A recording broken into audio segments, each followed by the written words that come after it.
Ahojcie dziewczynce, tu mamy krásny pákos smradlavý. Ja som už natáčala video, keď sa jedná o vnútorné použitie. A tiež som vám ukazovala na takým slanečným mestečku, že ako on vypadá. Tuto máme v lese, ale tiež sú tie známky tej červenej hlavnej vetvy, taká hnedočervená vetva. A vždycky má chubky a tak to rozpoznáme, hej. Má takéto chubky, také ihličky, ale one sú makučké.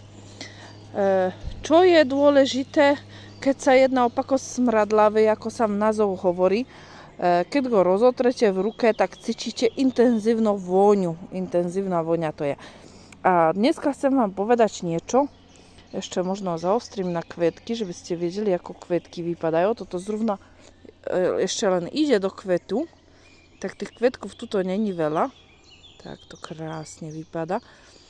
A vlastne, keď ste v lese na prechádzke, alebo na húboch, alebo proste špacírujete takto po lese, tak viete chytiť takýto pakost, rozotrať v dláni a potreť si tým pokožku oblečenie.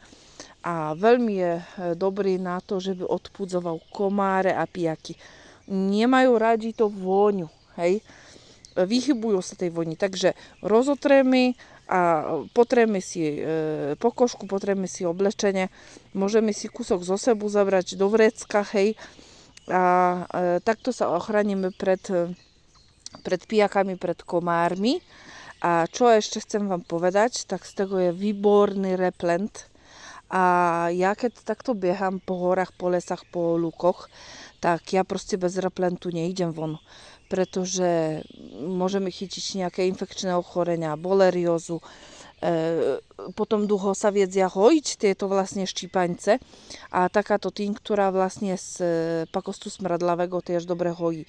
Ja som robievala aj z viacerých druhov bylín olejčikov repelent, ale toto také jednoduché aj lacnejšie.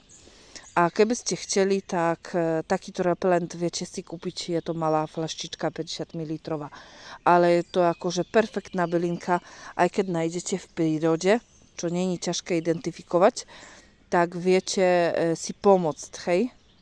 Tak zatiaľ toľko, pozdravujem vás, ahojte.